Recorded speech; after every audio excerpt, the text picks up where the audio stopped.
They told me that there was a warrant out for my arrest. I made sure I put my hands up on the dash and waited. I said, what for? And they said, we don't know, which is not good, right? That's not good. Trudeau came out under oath and said you were being funded by Russians. Yeah, those Russians, the problem with Russians is they promise you the moon and then they never pay you. I think Trudeau got confused because that's his permanent state of being. Me and Tucker Carlson, Russian agents. The answer is simple for the Canadians who are listening. The colleges can do whatever they want. So if you're the member of a professional organization, you better bloody well remember that. And they're going to make certain that you do remember it. You're going to need the advice of a professional at some point in your life. And they are mandated to lie to you now. And so if that's the sort of service you want from your professionals, then just stay asleep. Adventure is divine comedy. And the pathway to divine comedy is the truth. And that's so... What do you do when you discover that? Who knew that miracles were comedic? The world's a weird place, man. That's for sure. And it's going to get stranger. So strap on, strap in. Oh, yeah. Not strap on. Oh, strap in. Brilliant. Yeah. Dad, welcome to my podcast. Thanks for the invitation. And welcome to moving to America formally. I guess that's what happened, isn't it? It is. Uh-oh. Is this the big announcement? I mean, why not? Might as well let the people know. Yeah. How do you feel about it? There are decided advantages to being here. I like where I'm living a lot. It's close to you. We have lots of work to do. But the issue with the College of Psychologists is very annoying, to say the least. And the new legislation that Liberals are attempting to push through, Bill C-63, I'd be living in a totalitarian hellhole if that legislation passes, and it could well pass. The tax situation is out of hand. The government in Canada at the federal level is incompetent beyond belief. And it's become uncomfortable for me in my neighborhood in Toronto. Yeah. So,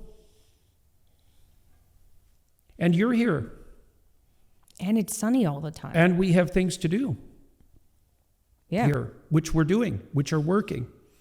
So, that's how it is at the moment. So you're thrilled to be here, is what you're saying, in other words. Yeah. Well, there's sorrow in it too. Nah. No. Nah. I feel like ever since I was little, I was like, why would I live somewhere where half the time it's dark and cold and wet? Yes, well, it is very nice to be somewhere where every single day is sunny. That there's something to be said for that. Yeah. Yes, agreed. Well, I do want to get into the college. Yeah. But God, first, not too much. Not too much, just to touch on it, to update people on what's going on. I guess we need to update them. We should. Should we talk about the 24,000 complaints they got about their own behavior and the 24 they got about mine? Or yes. We could mention that. Yeah. We will definitely mention that. Or the fact that they couldn't find anybody to re-educate me, and looks like they had to go out of the country to find someone who probably doesn't know anything about what's going on and is going to be the sacrificial lamb. Or about the fact that they changed all the rules that they themselves created to continue pursuing me and made it impossible for me to do it except in person. We'll talk about all that. We'll talk about all that. Why did I decide to build an online university? Well, there is a crisis now in higher education. The president of Harvard University resigned today, weeks Does after calling for the genocide of Jews violate Penn's code of conduct? We have a problem of affordability and cost, spiraling student loans. We have a groupthink emerging, and that warps the entire academic enterprise. I experimented with putting my lectures online and found that I could teach far more people at very low cost than I could at the university. And I thought, well, why not scale that? What I'm hoping to do is to find the best lecturers in the world and to bring them to as wide as possible an audience. He came to me and he basically said, I want you to do the best course that you've always wanted to do. We want to bring you the highest quality education possible at the lowest possible price. It's extremely high-level content that anybody can use to educate themselves, and it's available to everybody. Well, that would be good. I think it's funny, because I got canceled at the university, so I could try to return the favor. After we did our last podcast, which was about a year ago, I remembered you told me a story about being arrested in Montreal. And I don't think it's on the internet. And I think you should tell people about the ticket situation in Montreal. Oh, I don't know if I should, because ago. I'm probably still liable to be arrested there. Now, come on, it's funny. Oh, well, when I lived in Montreal in 1985, I had a car for about a year that I brought from Western Canada, kind of a rattle-trap old thing. And it was impossible to park in Montreal. It's still impossible to park in Montreal. The parking rules in Montreal are insane. There's no way you can park in Montreal, period, but you certainly can't park and not get tickets. Anyways, I was out one day at like 6 a.m, moving my car from one side of the street to the other, because this is what you have to do in Montreal. And I was looking a lot for a parking spot, and I went through a red light, and someone clipped my rear end. It was my fault entirely. And apparently I got a ticket for that, which isn't surprising, but they never gave me the ticket then. Apparently they can mail you a ticket later. I moved a lot in Montreal, and I wasn't too concerned with forwarding addresses and that sort of thing at that time in my life. And years later, like 7 years later, it was the day I was going to hear from Harvard about whether or not I was going to get hired there. And I was driving along the road with my roommate at the time in another rattle-trap old car, which I had just got. It used to be my grandmother's. And all of a sudden there was a cop behind me in a car, and there was a cop in front of me in a car, and there was a cop beside me. And then I was being pulled over. And this was just around a time when some poor son of a bitch had got shot when he was pulled over for, I don't know, reaching beneath the seat too quickly or something. So anyways, I made sure I put my hands up on the dash and waited, and they told me that there was a warrant out for my arrest. And I said, what for? And they said, we don't know, which is not good, right? That's not good, because like maybe it's for a traffic ticket, which is what I eventually found out. I had no idea at that point. I had no idea that I had an outstanding traffic ticket. And anyways, they said they didn't know, and they escorted me to the police station and said that I had an unpaid ticket and that I owed $350, which was a lot of money at this time. This was like in 1992, I believe. So it was literally 7 years later. And it turned out that my roommate there had all the rent money in cash. And so anyways, they weren't going to let me go unless I paid this, which was also weird in retrospect, because like, do you pay a ticket at the police station in cash? Maybe. Well, French law is different than English law. French civil law is different. But anyways, they took my shoelaces and all the other things I might use to hang myself with, and were going to put me in a cell. And I said that I had the money, and I went, I don't remember how they let me contact my roommate, who was still sitting in the car wondering what the hell was going on.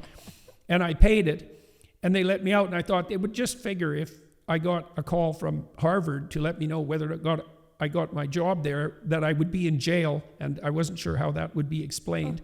Anyways, so that was annoying and comical and ridiculous and dangerous and surprising. And then like 4 years later, I had moved down to Boston because I did get my job at Harvard, which I was absolutely thrilled with, because Harvard at one point, instead of being a like woke DEI infested rat hole, was actually arguably the world's best university, and it was a very good place in the early 1990s.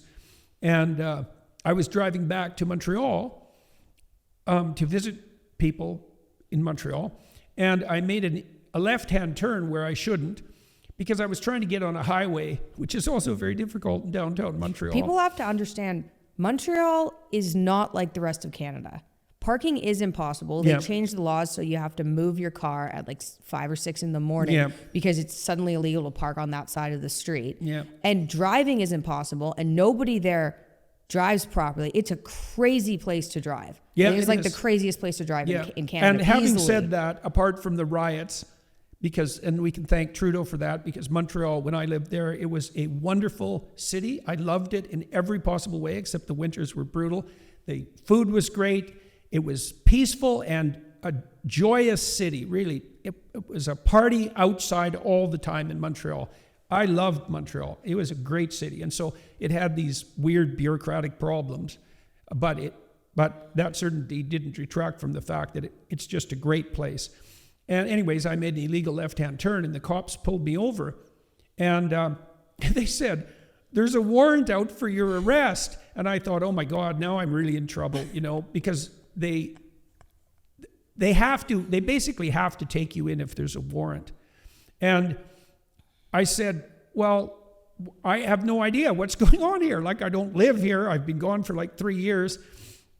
And they said, well, apparently you have a traffic ticket from like 1985 that wasn't paid. And I thought, yeah, it was paid. And I said, I paid it at the police station. And they said, do you have a receipt? And I thought, yeah, I have a receipt from everything I've bought in the last 30 years. My trunk is full of all the receipts that I always carry around everywhere, especially after I'd moved out of the country.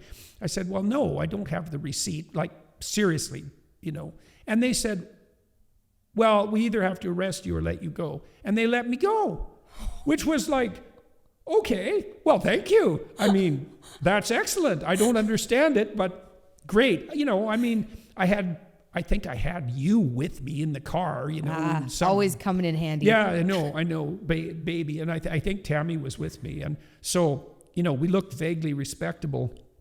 And it was obvious that, well, even where I turned left illegally, everyone turned left illegally there, because it was the only way you could get on the highway without taking some idiot circuitous route.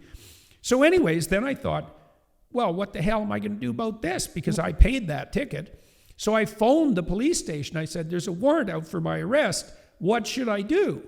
And I said, should I come in and straighten this out? They said, no, if you come in, we have to arrest you. And I thought, well, that doesn't sound like a very good deal. So they didn't say, come in right now so we can arrest you. Yeah. They said, if you come in, we have to arrest you. And it was sort of like nudge, nudge, wink, wink, hint, hint, don't come in. So I didn't. And so probably there's still a warrant out for my arrest in Montreal. It's like, that would be like literally, is that 20 years ago? 25 years ago.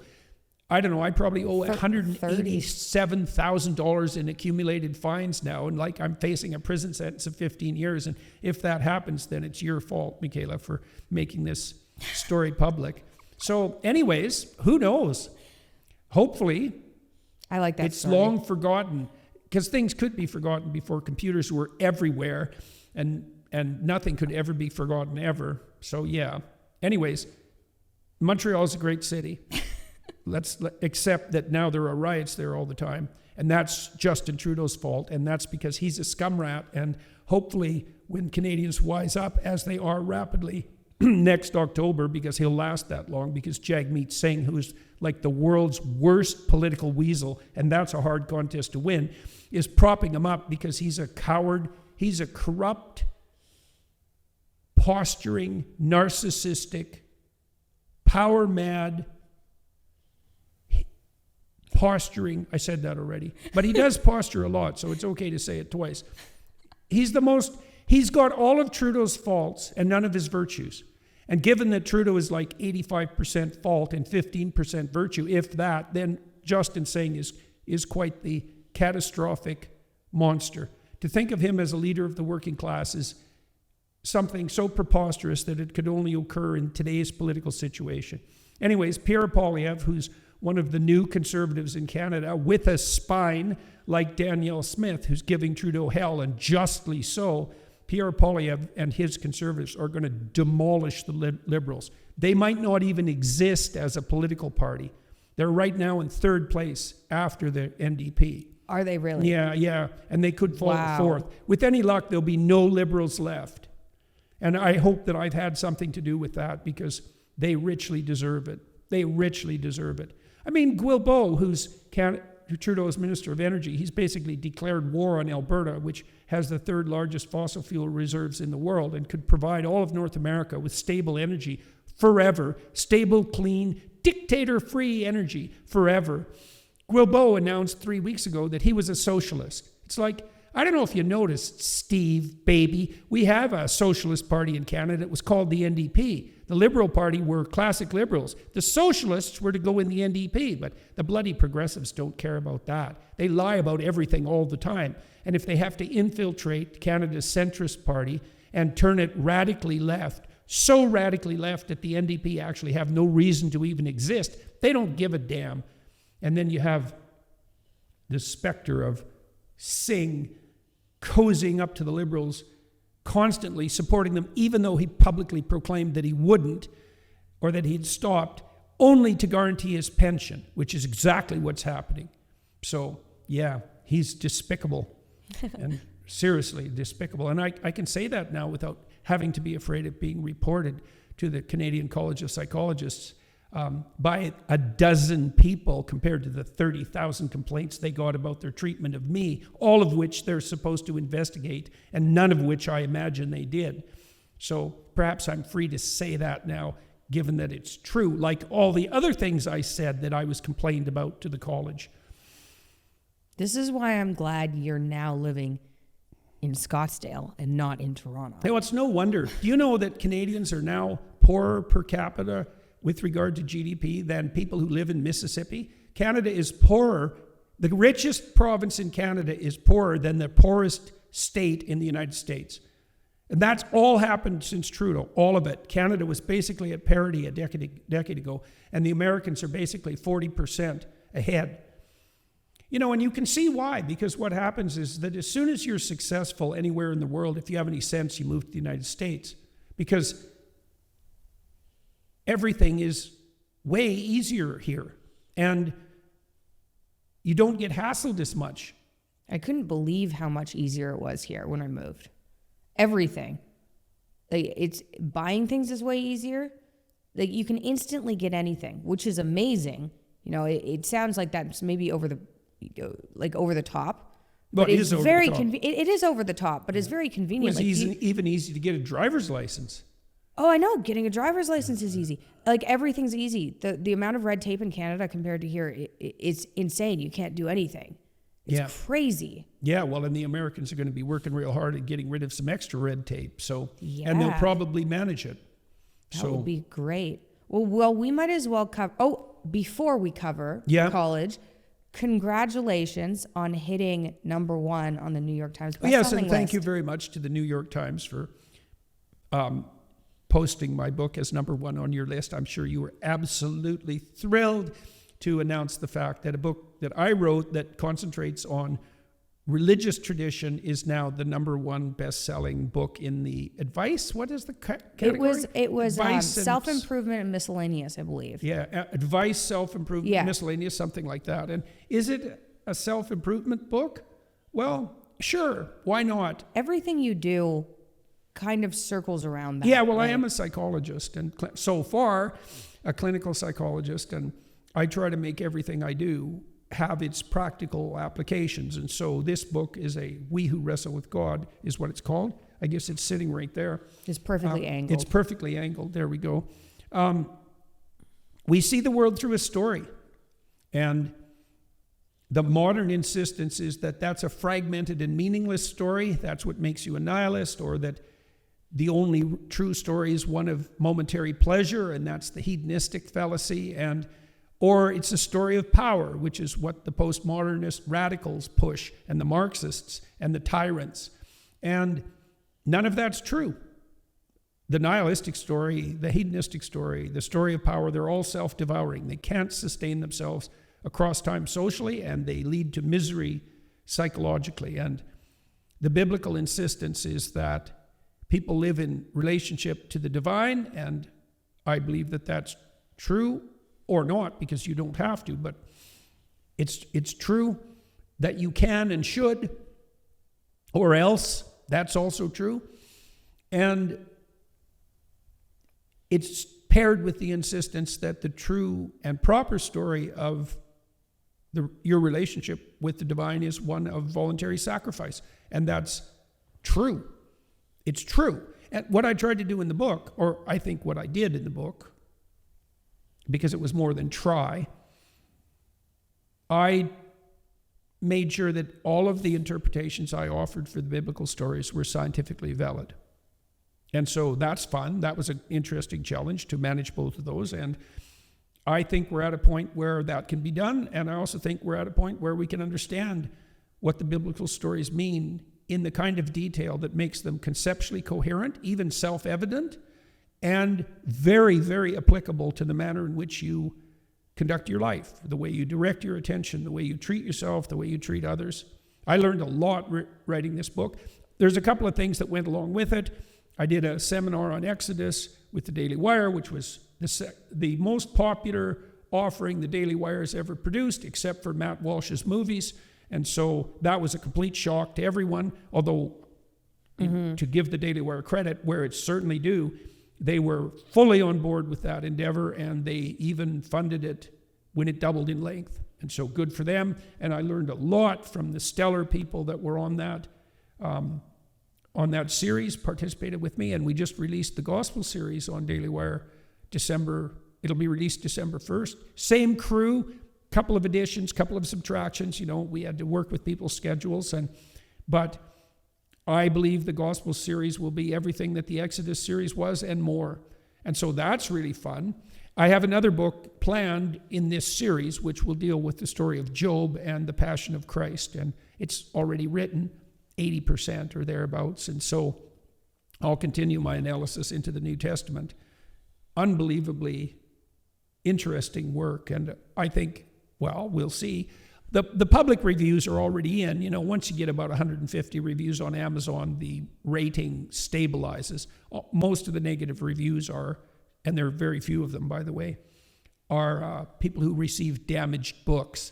So that's a bit of a flaw in the review system. But people are responding to the book the same way they responded to 12 Rules. That they're interested in it conceptually and philosophically because it explains things, but they're also able to apply what I've written to their own lives. And hooray, that's a great deal. Yeah. I'm thrilled about it. And I'm very happy with the success of the book. And as I said, it's greatly comical that it hit #1 on the New York Times bestseller list. I think that's ridiculous. Yeah. It's preposterous and extremely, it's just about as funny as having Jay Bhattacharya run the National Health Service.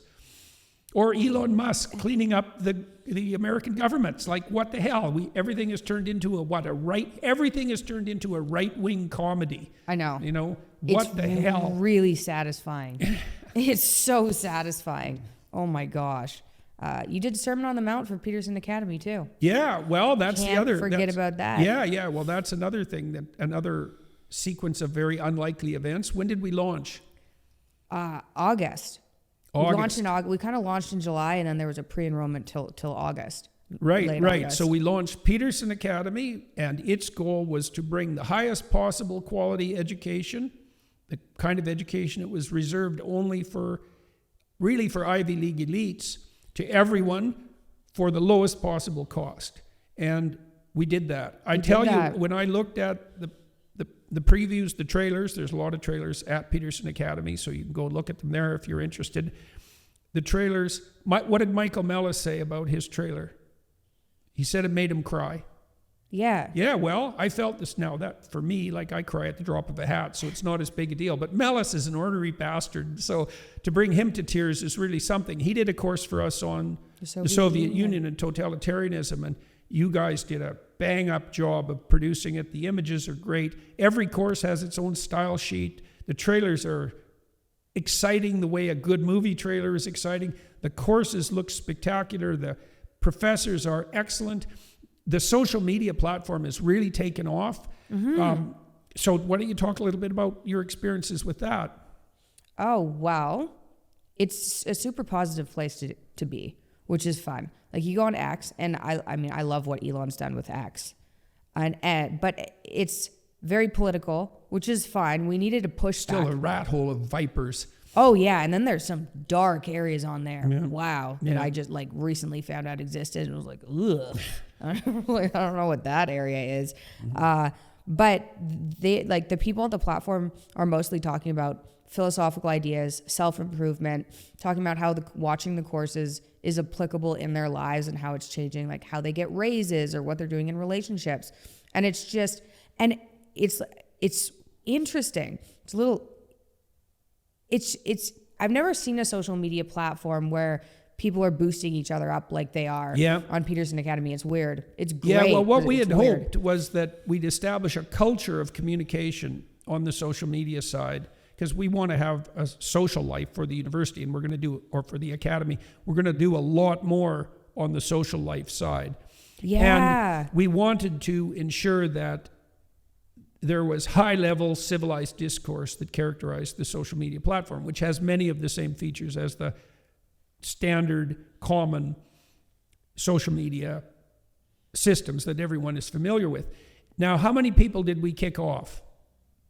4? We kicked off 4, out yeah. of 38,000, something like that, yeah. We have 38,000 students, so thank you very much to everyone who's participating. We're thrilled about that. And yeah. Seriously, thank you. And you've sketched out a great books curriculum with a more heavy science emphasis for the next 4 years, right? And we have courses coming out now planned until July, and we're gonna go from 3 courses a month, which was a lot because they're 8-hour courses each, to 4 courses a month in January. Yeah, and lots of people have said, that listening to the courses has replaced their YouTube podcasts on their drives, and well, that's not surprising, because we have the best professors. They are the best professors from the best universities, or from the remnants of the best universities, let's put it that way. And I really mean that. I mean that specifically. We've had professors who are working for us inquire about whether there's any possibility of them working full-time for us, because these once great universities are going to shed their great professors because they treat them abysmally, and they're nasty, administratively overrun DEI hellholes. And we're going to fix that, and we have. And the price has been very well received. We argued about price back and forth a lot, and we tried to make it as low as possible without cheapening it, and while allowing us to be profitable and to have the capital at hand to ensure our survival and to grow as rapidly as we possibly can in all the directions we want to grow. And we got that. Do you know how many people, like from the support, do you know how many people we've hired since August? No. 19. Yep. We added them up the other day, because we've added 19 people, and that's in like development and production, customer service, like all those different areas. 19 people since August. Yeah. Now, and you mentioned the courses. So what courses have I got on Peterson Academy? The course on Nietzsche.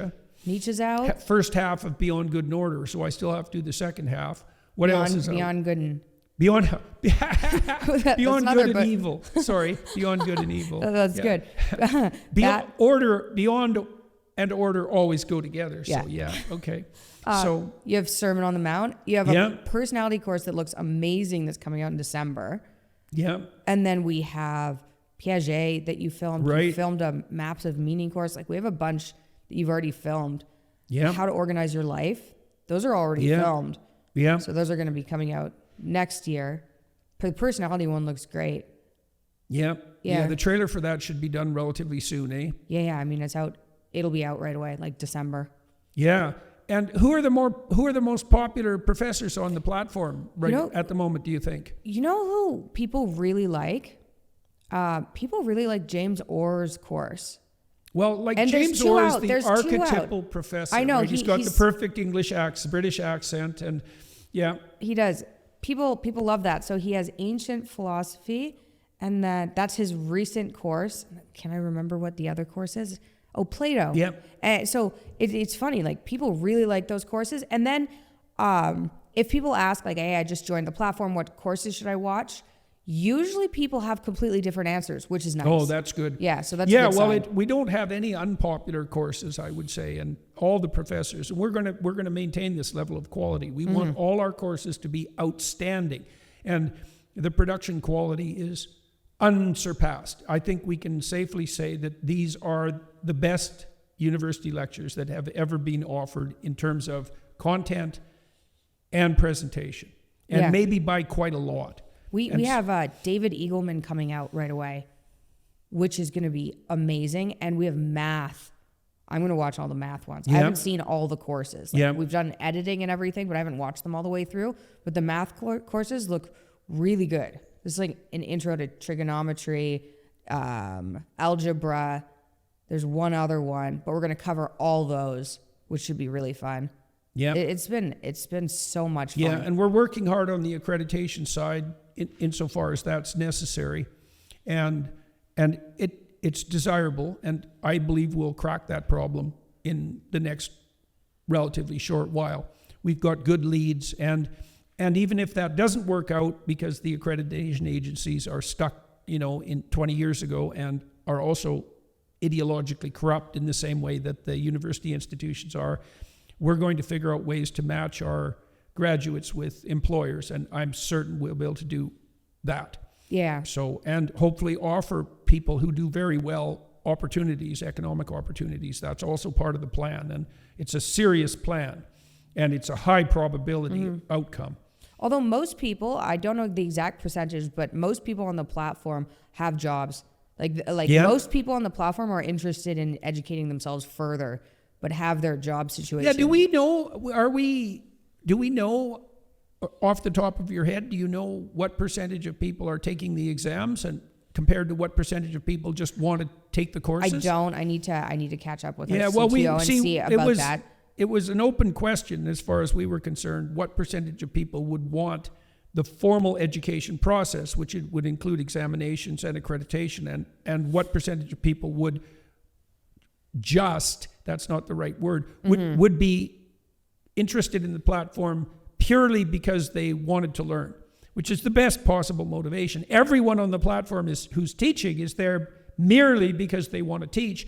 And we give all of our professors carte blanche, like they're very carefully selected, but we exercise no a priori editorial control over what they teach, right? And all we're looking for is people who are spectacularly knowledgeable and interesting and who love to teach. And that's what we've got so far. And so a lot of our students are there merely because they want to learn, merely. And that's the best possible kind of student. And we should also point out that this isn't for 18 to 22-year-olds. It's fine if you're 18 to 22, and that's great. And it'll be a great adjunct to your education, even if you're already enrolled in university. But if you're like 15 and smart or 13 and smart, then hey, have at her. And there's absolutely no reason for people who are, in the midst of their career, or who mothers at home, or retired people who want to flesh out who want to have the university education they never did have or never had time for. There's absolutely no reason that this has to be restricted to people who are of, undergraduate, classic, traditional undergraduate age. If you guys ever consume alcohol, ever, it should probably be vodka, but that's not what I'm talking about right now. I drink probably once a month, but this supplement eliminates the hangover. People in Japan have been using it for thousands of years, and the white man just doesn't know. I hope YouTube doesn't suppress me for that. Anyway, we managed to purify it and put a high dose in a pill, so you get half a year's worth of this with one order if you don't drink very often. It helps save your brain from the toxic effects of alcohol. And if you like it, please leave a review. I love reading the reviews. You guys know I don't push supplements because most of them are a complete waste of money. This one isn't. It has no fillers or extra ingredients, and we have a 30-day money-back guarantee, so you're safe. You could even try it and then complain and get your money back, even if it works. Don't do that though, please. But give it a shot. fullerhealth.com. Enjoy the rest of this episode. Okay. We should get to your college fiasco situation. And before we start that, we should also clarify, you didn't move to the U.S. to run away from the college. That's not what happened at all. This has been planned, immigration has been planned for a number of years. Yeah, I wouldn't run away from that. It's America. Yeah. No. It's just it's also a political benefit. I was stressed out about you living in downtown Toronto. People knew where you lived. Neighborhood I thought has been uncomfortable since 2016 when there were reporters down the street. Yeah. I lived in kind of a Champagne socialist neighborhood, and most of the people there have been positively predisposed to be, but a substantial minority have definitely not been. And I'm less popular in my own neighborhood than I am anywhere else in the world, literally. And that's very annoying. And my son, Julian, your brother, as you know, he lived on the street too, which is part of the reason I lived there, right? Because and he also was inclined to move away because it had become uncomfortable. And I didn't ever expect that to be something that happened in Canada, but under Justin and the woke mob, that's definitely something that's happened. I didn't realize Julian moved out of the neighborhood because he was uncomfortable. I mean, I was certainly uncomfortable. There were other reasons, but I don't think he would have moved. Like, part of the reason was we weren't there as often as we had originally envisioned, so there was less reason for him to be there, and there was certainly no reason for him to be there if it was uncomfortable. You know, and I'm not very happy about that. Like, we lived in that neighborhood for 20 years. And neither am I. And I was stupid people. Very good to people in that neighborhood, and so was Tammy, and you guys grew up there. And so the fact that it had become politicized it was educational, put it that way. It was that neighborhood was filled with people who would have called their neighbor on someone who had a party during COVID or had their family members over during COVID. That it turns out that's where we lived. That's why I was like, although, we Toronto. also want to. Yes, Toronto was very bad during the lockdown. Very bad. Very bad. And the Toronto District School Board is an absolute disgrace. It's probably the most woke institution in North America, which is really saying something. And the city is basically run by the wife of the last leader of the Socialist Party in Canada. And so the goal in Toronto was to turn it into Portland or San Francisco. And that's happening. You know, there's tent cities and street crime in Toronto, and they've just let the traffic situation in Toronto degenerate completely, because you can excuse your incompetence as a city administrator, it turns out, by pretending that you're a green utopian and working for the benefit of the planet while you fail to do your job and let the city degenerate into a snarled up rat hole. So, yeah. Anyways, apologies for all that. But it has been... See, I didn't know how stressed I was in my neighborhood until I left. And that's not pleasant. It's not pleasant. I know, I could tell because I left and I came back and it was just like heavy. It's heavy. People in Toronto are stressed. Hopefully in October, things turn around and things start to right themselves. But if you fly into Toronto after you've been away for a while, it's stressful. The problem is we're going to find out in Canada that things are a lot worse than we thought, because I'm sure that Trudeau is so spectacularly incompetent that there's endless discoveries of corruption and idiocy to be unveiled. And I'm afraid for Pierre Poilievre that he's going to be left with a terrible mess and will immediately be blamed by the remnants of the legacy media, which he'll also help dispense with, because I think the Canadian Broadcasting Corporation is on the chopping block, which it richly deserves. $1.4 billion in direct subsidy a year, $600 million in government advertising. You go to the CBC YouTube channel and look at the last 50 things they posted, and this includes whole shows like specials that they've made, sitcoms, etc., where they're posting them for free. They all have under 100 views each. Oof. Which means that the only people who watched them are the people who made them, and probably not even then. And of course, they disallow comments because CBC is too clueless to understand that if you're going to be successful in the social media world, you have to understand the ecosystems that you're trying to participate in. And comments on YouTube are actually mandatory, not optional. And so, anyways, it's a sad scenario, and I wish Danielle Smith plenty of luck in Alberta as she's trying to take on the federal government. She's a tough cookie and a reliable person as far as I'm concerned. And Pierre he's got his rough edges and he's got sharp teeth, and someone like that is necessary, but he's also maturing very rapidly into his role. I really like his wife, and he's got an actual family instead of the pretend family that our friend Justin had.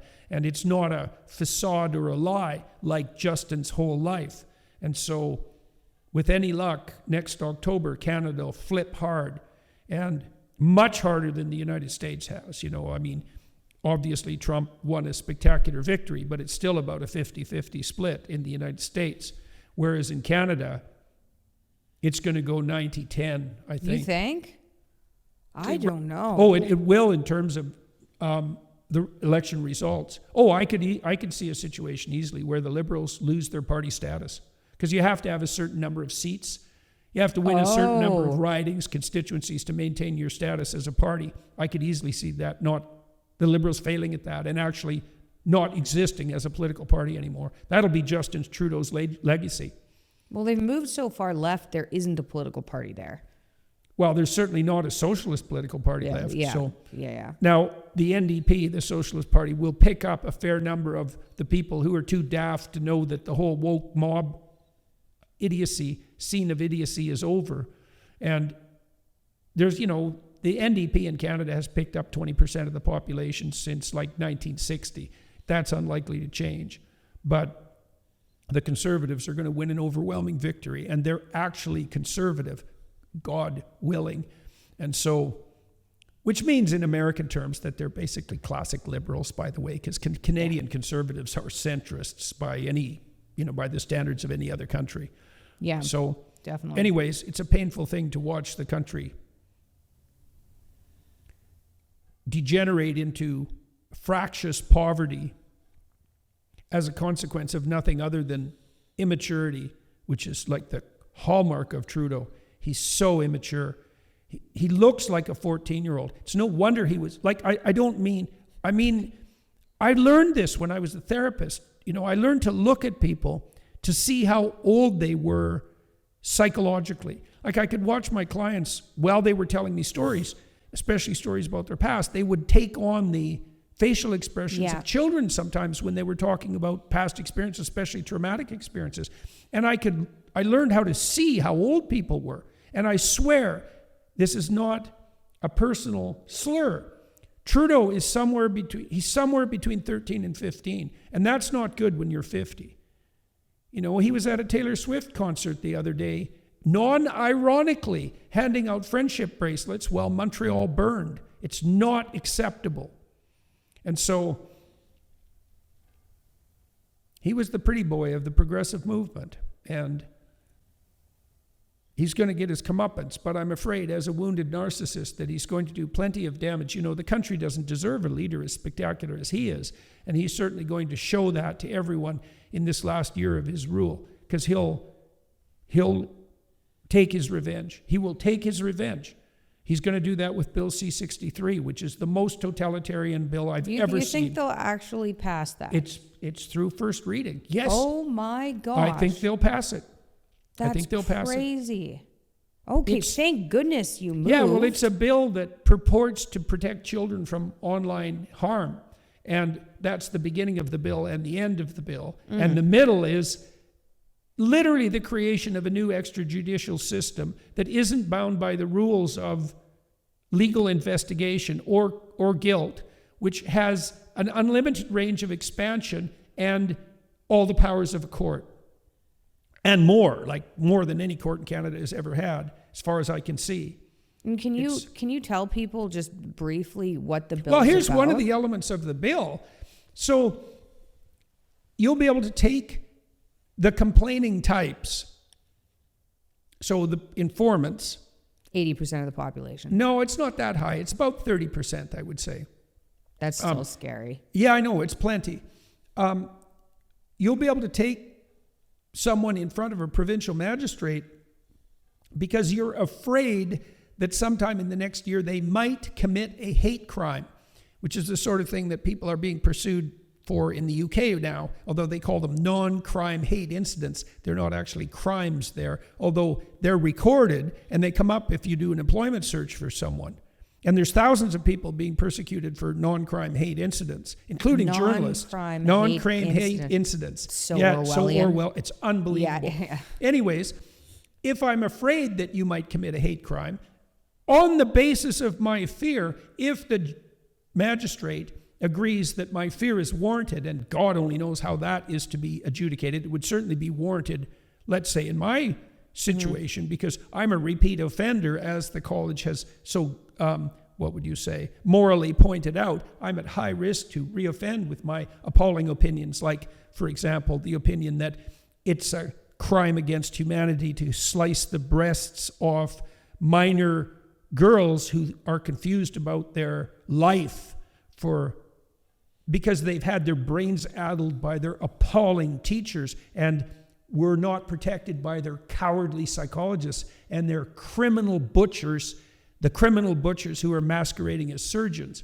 So let's see if we can generate another complaint or two for the college. Oh, I can't believe it's so funny. Well, let me finish. Go ahead. Let me finish the crime. So, so I can be afraid that someone like me might utter some opinion that's hateful against some protected group. Gender expression, by the way, is protected in Canada. Gender expression literally is fashion. Literally. It's literally fashion. It's, how you present yourself. It says your hair, your nails, your clothing, that's how you express yourself as a woman when you're a man. Anyways,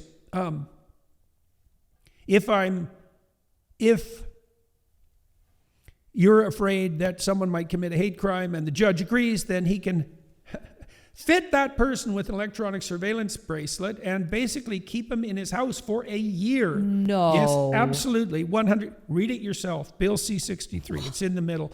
That's more than that. What? Stop any communication on social media, monitor all the social interactions in real life, and force the person to submit their body fluids on a regular basis for analysis for reasons that just are not specified in the bill. I suspect they got it from domestic abuse cases where, if you are a domestic abuser, if you're violent and you drink alcohol, you're much more likely to be violent. I mean, alcohol makes people violent, especially if they're already somewhat violent. So I imagine they just lifted it from there. Hate crime, domestic violence. Yeah, it's beyond comprehension. It's beyond comprehension. I still can't believe that's what that bill says, but I've stated it publicly several times and no one's come out and said, Peterson doesn't know what the hell he's talking about. And I think the reason for that is that I actually read the bill and I know what's in it and I know where it's headed, just like I read Bill C-16 and told the Senate in 2016 that if they went forward with their idiot legislation, that they would cause an epidemic of gender dysphoria among young women. Right. I got that right. That's for sure. And it wasn't like that was my hypothesis. I thought, I know how psychological epidemics start because I knew the literature and I know who's susceptible to them and how you create them. Just by having that idiot legislation that Justin and his moralizers thought was freeing for the LGBTQ plus two-spirited community, from whom I would say the rest of us have heard just about enough. So. Wow. Well, I hope that bill doesn't pass. That's crazy. Yeah, I think any conservative who has anything controversial, which has switched. We were talking the other day about any socially conservative viewpoint would be a hate crime. Yeah. Oh, well, and the thing is that the bureaucracy is set up to serve informants. Essentially, it'll just produce a class of informants. They're incentivized by the legislation. It'll just produce a class of informants who will do nothing but weaponize a new bureaucracy that has the power to expand indefinitely without the constraints of legal precedent, which it says in the bill. Yeah, it's beyond belief. And that's all presented in the package of protecting children from online harm. Canada could just move to shut down the porn sites if it actually cared about online harm to children. Go after Pornhub, for example, which is situated in Canada, by the way. And so if there was an iota of seriousness behind this, which there isn't, because there isn't an iota of seriousness in Trudeau and his cabinet, there's many other things that could be done to protect children that would actually work without severely and permanently compromising civil liberties. But Canadians, mostly they're still asleep. So, speaking of weaponized bureaucracy, might as well do a college update. Yep. So, what's happening? Okay, so I'm supposed to contact my re-educator. Yeah. That's on me. And they couldn't find one initially. That's right. We asked, first of all, they sent me the information pertaining to my re-educator, but they redacted all the contact information and the name. So that wasn't helpful. So my lawyers reached out and said, well, why don't you tell us who it is so that we can contact them, since that's our obligation? And they wrote back and said, well, there's a delay. And then we said, yeah, like, what's the delay? And they said, well, we can't find anyone because you've been so mean to everyone. You scared them away. That's why it was redacted, because there just wasn't one? No, I don't know why it was redacted to begin with. Okay. I think it might have been redacted to begin with. I don't know why the hell it was redacted. To protect them from my evil or something. Even who the though hell knows? you have to contact them. Yes. I bet it's because they couldn't find Okay, anybody. so then they said, okay, well, you can't contact them. So then they found someone who I think is located in the UK. So, and I said, and then they said, you can't contact them. And not only can you not contact them, even though the rule is that I have to contact them, I can't contact them directly. I have to meet them in a law office downtown, some law office that isn't affiliated with the college. So like, what the hell's up with that? Yeah. In a law office, right? And it has to be in person. Now, I knew they were going to do that because they know I tour all the time. And so their goal is to take my license, right? They never thought I'd go through with the re-education. They didn't plan that well because they can't think and they can't plan. And so, and they don't think and they don't plan. And so I put them in an awkward position, you might say, by agreeing to their punishment. So anyways, hypothetically, they found someone who has no clinical experience and who's never done anything like this before, by the way, and who I think is just stepping into a pit of snakes because I don't think he knows what is actually going on. So that'll be interesting. Now, they told me I had to do it in person, right? But I can't record it. Now, I think I can record it because I have the right to record it, and one way or another, I'm going to record it. So they said, you can't record it, it can't be public. Now, the reason these things are done in private is to protect the person who's being investigated. It's to protect you. Yeah, it's to protect me. But I told them explicitly, I don't want the protection. What I want for protection is that every single bloody bit of this be made 100% public. And that is going to happen. That's going to happen. So, anyways, I have to go to this law office downtown, and they'll have a court reporter there to make a transcript. But I don't get to have the transcript unless I agree not to make it public. So we wrote them back and said, you can't just change your own rules. The rules are that I have to contact them. And no. Like, no. Who's hiding something here? Not me. Because as far as I'm concerned, every bit of this can be public. Who's hiding something? Well, I guess it's you, since you won't allow me to make the transcript public. Well, we're protecting the re-educator. It's like, no, that's not how this works. That's not how this works. That wasn't the reason for the privacy to begin with. So, no. So, wow. Now we have to hear from them. Okay. And who knows what they'll do? I mean, I don't know what they'll do. When is this Bill 63? Oh, is that what it's called? It's creaking, Bill C-63? C-63. It's creaking its way through the parliamentary process now, but it's already gone through first reading. But this re-education is going to happen before that bill's passed, right? Because you're not going back into Canada to do that after that bill is passed. Yeah, well, that's a problem. Seriously. Yeah, I don't trust these countries. No. It's definitely the case that if Bill C-63 passed, you'd be in so much trouble. Oh, my life would be unlivable in Canada because, like, 50 activists would weaponize it instantly. Yeah. Oof. Yeah. And so if Canadians want to live under a society governed by the worst of all possible snitches, then yay, man, just don't pay any attention to Bill C-63 and you'll get what you hope for. What should people do? Like, because wake up. But wake up and do what? Because people are already, if you're in Canada, you can't see certain news. You can't see news. Like North Korea style. It's just like not available in your country. Ridiculous. Yep. That's already happening. I don't think people who live there, like not everyone can pick up and move. What are they supposed to do at this point? Just talk about it. To your neighbors and your friends. What people have to do is they have to take control over the political system again. But they how? how? They have to run for the school board, for example, and take the school boards back from the progressives. All of these intermediary institutions, they call it the deep state in the United States. And there's plenty of talk about the deep state in the United States and not nearly enough talk about the deep state in Canada. I think Trudeau has increased the federal bureaucracy by 45% since he took office. And so... What does that mean? The number of people working? Yeah. What? Yeah. Oh, wow. Yeah, well, that's for sure. So you think get involved politically and talk get to involved people, politically. like don't stay quiet. Well, all of you young people out there in Canada who have developed a certain appreciation for classic liberal values and maybe some more traditional conservative values, you've got a responsibility.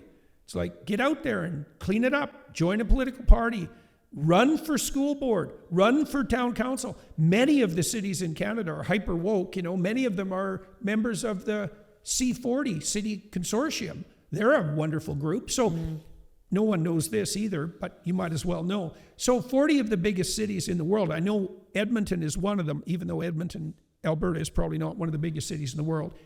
40 of the larger Western cities, Western civilization cities, have joined this C-40 consortium. And so what are its goals? 95% reduction in private automobile ownership. That's one goal. 3 articles of clothing per person per year. New? Yep. 1 short haul flight per person every 3 years. And a radical reduction in meat and dairy consumption. So basically, we're headed to the vegan world. Now, the vegans are thrilled about that. Well, they shrivel up and get all sick. Sarcopenia. Yeah. So that's the C-40 consortium. Now, what is that? Who runs that? That's the 15-minute... It's a group of cities. But how did they get together? Who runs that? Satan. Yeah. Okay. Yeah, basically. I don't know, probably Klaus Schwab's something like that. Chauffeur or something. I don't know who runs it. How does this just start? Just people from each city come together and they're like, let's do something evil together? Yeah. So the C-40 consortium, they're a lot of fun. Yeah, that's the 15-minute city people. And that was so interesting too, because the 15-minute city movement was actually kind of an interesting architectural and city planning movement to begin with. The idea was we should return to something like towns where, your community, that could be your block of McMansions, let's say, has a bar and a church. It's kind of nice, actually. Yeah. You want a downtown, right? You want a downtown, a center of your town, and the town arranged around it so that you don't have to drive everywhere. And you can walk there. You can walk there. That's very different than you have to walk there. Well, it went from you can walk there to you have to walk there in about 15 seconds. It's like, people don't need cars. People don't need to fly. People don't need clothes. People don't need to eat meat. People don't need dairy. It's like, fuck you. No, I mean, seriously, you petty tyrants, you would control everything. And you think about Europe, you just think about this. What would happen to Europe if people only went on 1 short haul flight every 3 years? Okay, all the towns would die because they're all supported by tourists. All those beautiful old places, done. All the coastal cities, done. The whole hotel industry, done. All the cafes, over with. All the street culture, done. Yeah. Right. Well. Multiculturalism, gone. Yeah. Well, how?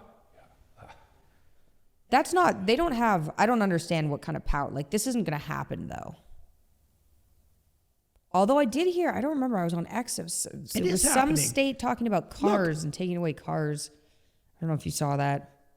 Well, the net zero types are agitating. So look, the net zero types agitate for electric vehicles, but they know perfectly well that there isn't enough electricity to run an electric vehicle for everyone. It isn't even close. We don't have the grid for it.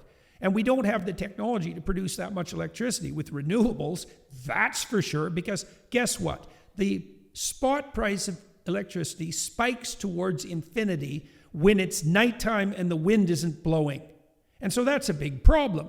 But the solution to the fact that there's not enough electricity on the renewable front is just that people don't need cars. So this idea that everybody will have an electric car and that's how we'll get green, it's like, that's not the plan, folks. The plan is you, peasant, you don't need a car.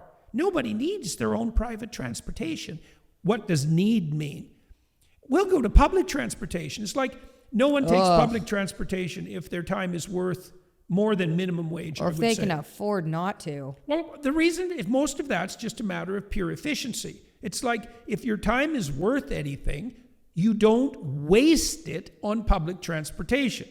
And so public transportation, especially the way that it's offered now, is basically only accessible to a small minority of people in an efficient manner in a small number of urban centers. Yeah, like New York, London, Paris. And it was pretty helpful for the reason I had that response, by the way, wasn't necessarily to look down on all public transportation, because I used to use it to get to high school and to get to school and to get across Toronto, which was sometimes faster than driving. Montreal has a great subway system. Montreal and New York. But in Toronto, anyway, it's super sketchy now. Yeah. It's scary to get onto a bus and things. I was on a bus before I left in 2021 with Scarlett in a stroller, and a homeless guy came up and yelled at me, and no one did anything. Right. And I yelled at I was so mad. That's because the police yelled right back. I was like, how dare... He was just like, where's your husband? Super creepy. Yeah. I was like, how dare you? Yeah. Get away, which was enough for him to scutter off or wherever he came from. But scuttle or skitter. You don't like Scudder? Well, I guess that's... I feel like that man scuttered. Yeah, it's possible. It's certainly possible. Yeah. Okay. Anyway, that updates people. That was enough about Canada, how great it is. So I don't know what's going to happen. I don't know what's going to happen with the college. I mean, something... I know what'll happen. The most stupid... I guess I have one more thing to bitch about. So... Anybody can complain to the college about anything that any college member does. And the Supreme Court of Canada already agreed, in my case, by the way, which is now law, that the colleges can pretty much override the Charter of Rights. So that's good. So that's 1 in 5 Canadians, because they're the ones that are covered by the professional colleges, basically no longer have free speech rights. Oh, that's okay, fundamentally. So now the college is also bound to investigate every complaint. Now, they can decide not to pursue a complaint, which, by the way, is the standard they should have applied to the small handful of complaints from all around the world they received about me. So I'm really curious and would like them to know, or to inform the public, let's say. I know, because they told us, that they've received somewhere between 20,000 and 30,000 complaints about their treatment of me and the unprofessionalism that constitutes, and the violation of their own professional standards. Okay, so do they have a little army of people going through those complaints, or did they just put those in the electronic trash bin and think that, the 20 complaints they've received about me, or 15 or 13 or whatever the hell it is, that counts, but the 20,000 they received about themselves, that's irrelevant? Well, we know the answer to that. The answer is simple for the Canadians who are listening. The colleges can do whatever they want. Right. So if you're the member of a professional organization, you better bloody well remember that. And they're going to make certain that you do remember it. Because if you get out of line in action or word, you're going to regret it for the rest of your life. Because you'll be paying through your teeth legal bills, and your reputation will be over, and you'll probably lose your career.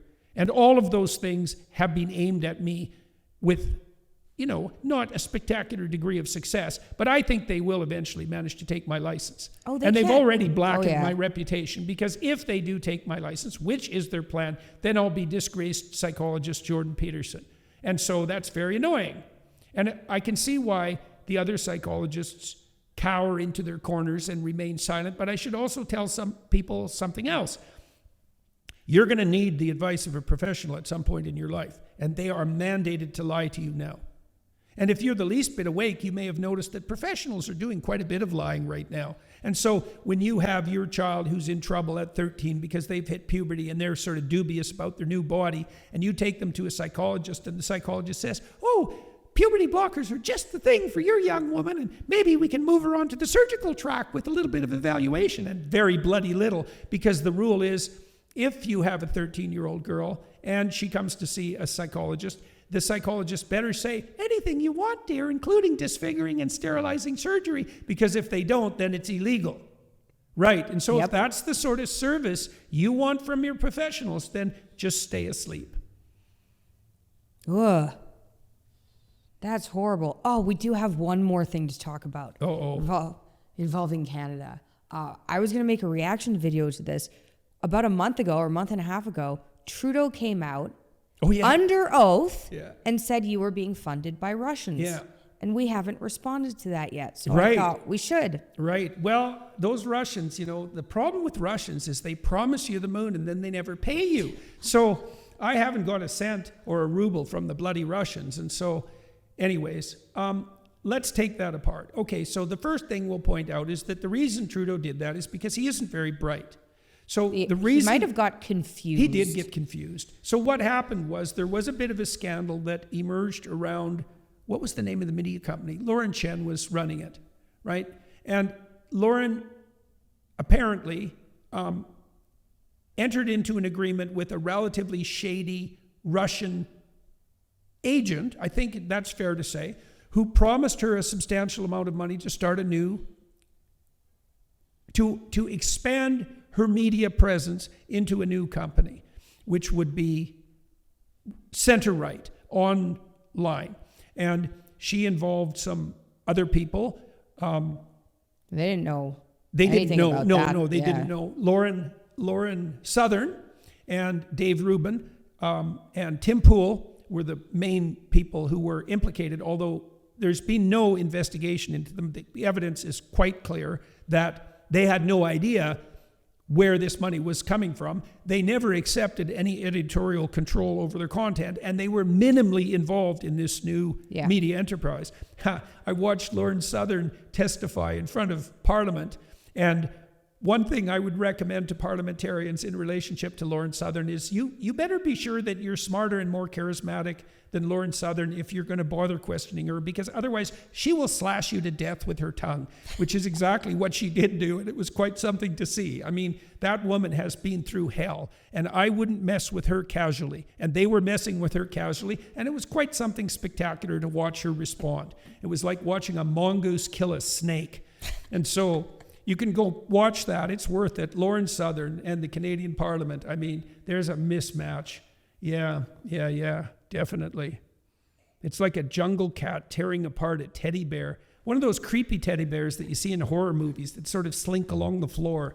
It's so ugly and horrible. One eye hanging down. Yeah, that's the one. It's like, Lauren, what are you doing with the Russians? You're an idiot, and you're incompetent, and you're part of what's wrong with this country. Yeah. She's quite the force of nature. Anyways, I think Trudeau got confused because that's his permanent state of being. And, he's just the prime minister and the leader of a G7 country, and it was just a parliamentary committee, and so I have no legal recourse. And so he can basically say whatever he wants, and that is what he said. Me and Tucker Carlson, Russian agents, so... We did contact lawyers about it. We're like, can we sue? No, you can't sue. Not if he's No, under there's oath. nothing you can do. So apparently this happens quite often because they're under oath, so people trust it more because it's under oath. Yeah. And so what people say is, say it when you're not under oath. Yeah. As soon as you say it when you're not under oath, you're able to be sued. Yeah. So. Yeah, well, I think, I think with, it was a mistake, with Trudeau, though. it's always narcissism, confusion with a leaven of malevolence, and I'm sure that was at work here. I know he's no friend of Tucker Or Carlson. literally stupidity. Yes. Right-wing people like Tucker and Jordan Peterson. Yeah. Like, it could have been that much thought. Yeah.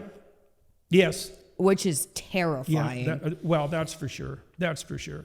So I'm afraid the fortune in rubles that is supposed to be coming my way has failed to make itself manifest. And there isn't much else to be said about that except that it's exactly what you'd expect from him. It's exactly the depth of analysis, exactly the careless reputation savaging. It's exactly the narcissism. It's precisely the lack of depth in terms of analysis. It's everything you'd expect from Mr. Mr. Taylor Swifty, and out there being a 14-year-old, handing out friendship bracelets to, do you know, this actually happened, even though I can't believe it. It's like Keir Starmer admitting that the whole immigration scheme in the UK was an experiment that was run by elites on the Brits, and they were all lied to. He just came out and literally said that yesterday. He literally said that. It's like, oh, that's not an AI fake. It's like, well, what sort of reality are we in? Apparently that one. And so Trudeau was handing out friendship bracelets to this girl who filmed it and put it on YouTube, and she trolled him.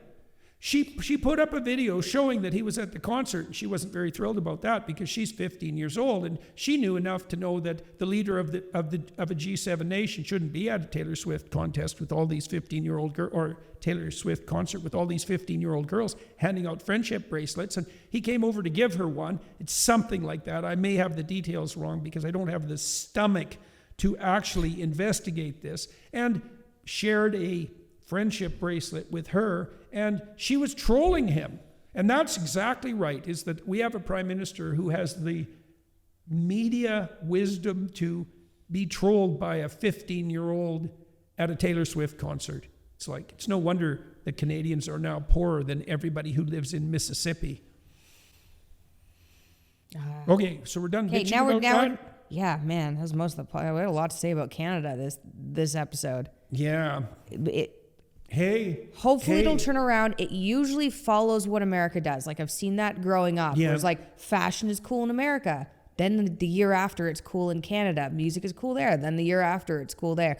Wokeism's cool in America. And then Canada's like, no, we're the wokest. And now it's like, you know, there's been such a comeback of conservatism. And it's not even that. It's so weird, to watch what's happened in the last month, because it's like the podcast host and guest world took over the United States. It's so remarkable. Crazy. I'm still not over it. It's just switched. I know. It was like, we've been walking around for like 6 or 7 years. It's longer than that. Oh my gosh, longer than that. 8 years? Being like, what's going on? Does anyone else see this? This is crazy. Does anyone else think this is crazy, or is it just me? And it turns out a lot of people think this is crazy, and just like, whomp, reality switched. Yep. It's weird. All those undereducated working class slobs turn out to be pretty damn perspicacious when it comes to detecting reality, unlike those who've benefited from the advanced education in women's studies, for example, courtesy of the Ivy Leagues. So, So that's I know fun. It's so weird. I know. I said the other day, I was like, what are you going to say on Twitter that's controversial now? All the conspiracy theories are out. They were all true. Yeah. It's done. Like, what's left to be like, we can complain about Canada and what's going on in the UK. Like, there's issues elsewhere, but like, which one of your views, even this college case that's pursuing you, all these things you said, it's taken so long to pursue you that like all of America agrees with everything you said. Yeah. Which is really convenient, I gotta say. Yeah, for sure. Yeah, well, I certainly don't regret any of the things I said. The complaints, I complained about Trudeau. Yeah. And apparently that's not acceptable. Even though my comments about Trudeau were dead on the money, I complained about some of the people that he had gathered around him who, were the sort of people you should complain about. And I complained about a city councillor who lied during the trucker convoy. That's looking pretty good. I complained about the trans butchers. I'm really happy about that. I'll complain some more about them, because they certainly deserve it, and I'm completely right about that. I mentioned to Joe Rogan, because somebody handed in the whole transcript of a Joe Rogan podcast that he did with me as the complaint, and I complained about the fact that idiot economists had stacked their idiot economic prognostications going out 100 years on idiot climate prognostications that go out 100 years, and that's just not the least bit acceptable. No one can do that. It's impossible. And that's true. And you notice the Democrats themselves didn't say a damn word about climate in this last election. Right. Yeah. No, not at all. They just dropped it. And the reason for that is it's a lie, folks. So just like so many things have turned out to be a lie. And that's a big one. And So, like, I don't regret any of the things And I there said. was the swimsuit model. Oh, yes, that's right. Oh, yes, I also objected to the proposition that an extremely overweight swimsuit model is A, beautiful, and B, athletic. Certainly not the intersection between beautiful and athletic, which is actually the criteria for being featured on the cover of Swimsuit or Sports Illustrated. Well, it should be, but apparently it's not. Yeah. So, and then Maha's taken over, Yeah. which is weird too. It's like now everyone's on board that chronic disease is actually a problem. and obesity actually turns out not to be the best of all possible ideas. People who are worried about non-toxic products aren't weird anymore. Yeah. Suddenly, in like a day. Yeah. Weird. Yeah. That's for sure. Really relaxing now. Well, what does Elon Musk keep tweeting? We're in the most preposterous of all timelines, and that's fun. Well, he said for years, and something I've thought as well. I've always thought this with regards to dealing with bureaucracies.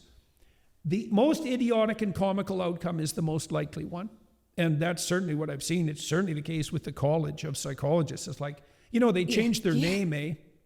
Oh yeah. Yeah, they changed their name. College of Psychologists and Behavior Analysts. Well, why did you change your name? It wouldn't be because the old name on Twitter was attracting like 25,000 negative complaints, would it? I'm sure it was just coincidence. And the new name is so much more elegant. Are they on X still? Yes. Under a new name? Yes, College of Psychologists and Behavior Analysts.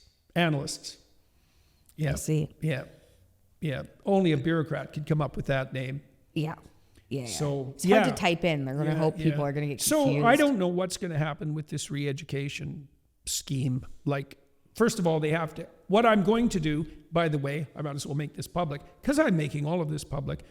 As soon as I get word about who the re-educator is, and I kind of know, but not certainly, I'm going to contact him and I'm going to say, because I think he's in the UK and hasn't got any experience in this sort of thing, I'm going to say, do you have any idea what rat hole you're stepping into?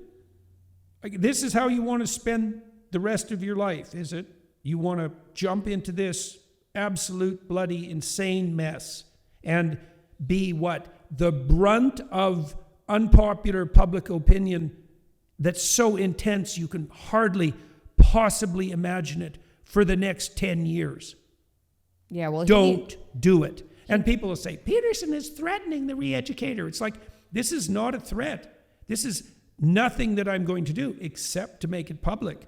I regard it as a humanitarian gesture. And, people I'm need to partly know. ironic about this and partly not. It's like, don't do it. You have no idea what this is going to be like. There's nothing in it for you. Unless you're narcissistic beyond belief or you've been hiding under a rock for the last 8 years, you have no idea what's going on, I wouldn't get involved. Or you want to be a martyr. Like Sure, if that's what or you want to or be you a want to be the resentful. person that brings me down, or like if you know what you're doing, go ahead, man. Yeah.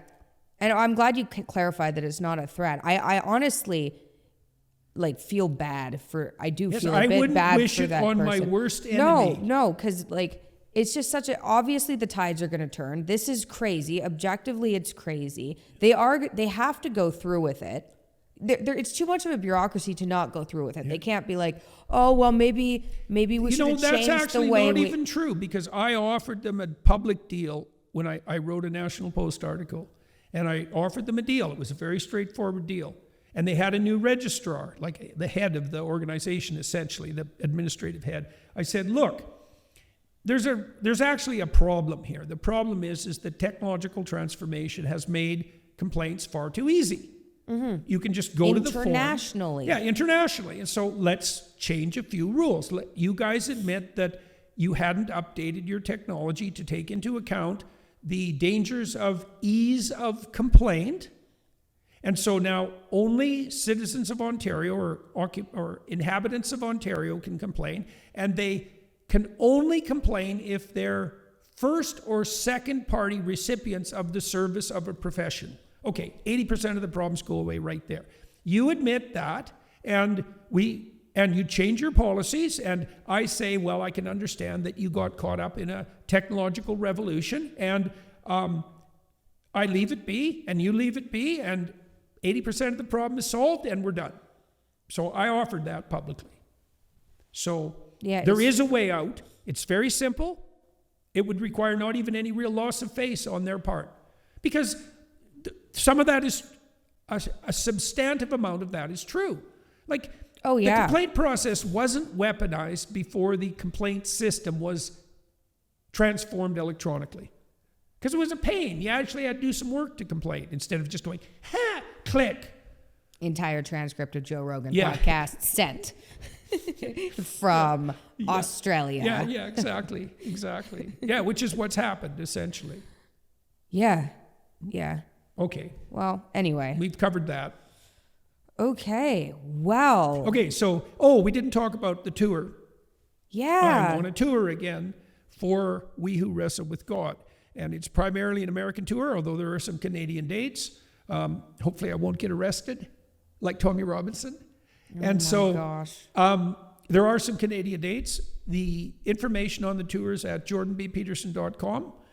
The tour, although it focuses on We Who Wrestle with God, and it presents a description of the rationale for a sequence of foundational stories. I wouldn't say it's the same. It has the same aim as the tours that I've gone out before. I'm describing what I'm working on intellectually, but it's all presented in a manner that's very, very practical. And it has that aim. As a behavior therapist, it's always my aim to take high-level abstract conceptualizations and explain them so that they're compelling and understandable, but then to make them practically applicable. Mm-hmm. And so this just continues that same process. So I think we're in like 40 cities between now and April, something like that. Maybe it's crazy tour again. Yeah. So I would clarify though, because I've had people reaching out on Instagram too, that like, is it just focused on Christians or something like that? And I've listened to your show, and I think like what you get at the end of the show is a more organized worldview and how to improve your life. Yeah. It's pretty foundational, right? There's God in the title, and you obviously talk about the biblical stories and things, but what you're doing is laying a foundation for people. I'm trying to help people clarify their structure of value. Like, what is it that you're aiming at? Well, the insistence in any genuine religious endeavor worthy of its name is that you aim at what's best. Well, how do you conceptualize what's best? How do you conceptualize what's highest? And what relationship do you have to that, abstractly and also practically? And so it's a hard thing to do. It's the only thing harder is to not do it. Right. That's true. Actually easier moment by moment, but way harder in the medium to long run. That's the thing about a properly oriented religious vision, is that it makes everything in the medium to long run way easier, way more productive, way more abundant, way less racked with guilt and pain. It takes discipline and careful attention in the moment. So, or you can reverse that. You can have exactly what you want, however you want it right now, and pay tomorrow. By living in hell. Right. That's not a good solution. So, and I'm trying to explain why. I am explaining why. I'm not trying. I am explaining why these stories are foundational. And I'm also trying to point out to people that the stories in the biblical library, because it is a library, they're about you. Obviously. Like when you go see a Harry Potter movie, it's about you. Like, you don't notice that, but if it wasn't about you, you wouldn't be interested in it. Like, if it didn't have any bearing on you, I don't mean it's about you in a selfish way. It's laying out some inescapable elements of the human condition and describing a manner of dealing with them. Why else would you go see a movie, for example? Why would you read a work of fiction? Fiction is a weird genre. It's like, why do you care about things that never happened? So, yeah. Stories. We live by stories. There's no way around it. That's an indisputable scientific fact. That's the revolution that's taken place in the last 50 years. people across a variety of disciplines have come to understand that a description of the structure through which we see the world is a story. That's indisputable. Crazy. That's driving the culture war, that argument. But the empiricists and the rationalists, they lost.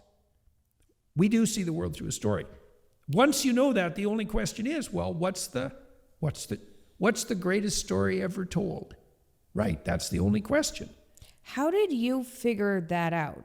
Because you've been talking about this for a very long time. So how did you switch from, like, let's say, I mean, a rationalist? I don't even know if you were a rationalist originally, but I would say the Empiricists average... probably more. Okay, how did you switch from that? So the difference between a rationalist and an empiricist is an empiricist believes that we build our worldview bottom up from the facts, and that there are there is a strata of sensory data that constitutes the self-evident fact, and that all our knowledge emerges from that. Okay. The rationalist believes that there has to be a structure that intermediates between the sense data and the psyche, so that we impose order on the world. Order doesn't just emerge from the bottom up, that we bring an order that's part of our cognitive apparatus to our view of the world. Oh. Okay. The rationalists were closer to the truth than the empiricists, although we do change even our rational worldview as a consequence of empirical data. But the rationalists believed that the basis for that imposition of order was rationality. It's not, it's narrative. Have they met anybody? Well, yeah, I know. Who are you hanging out with? Because I haven't met them. Right. No, but that's exactly right. You know, that was the flaw in the worldview of the rationalists, like, let's say, like Dawkins, or even Michael Shermer, for that matter. Both people I have respect for, by the way.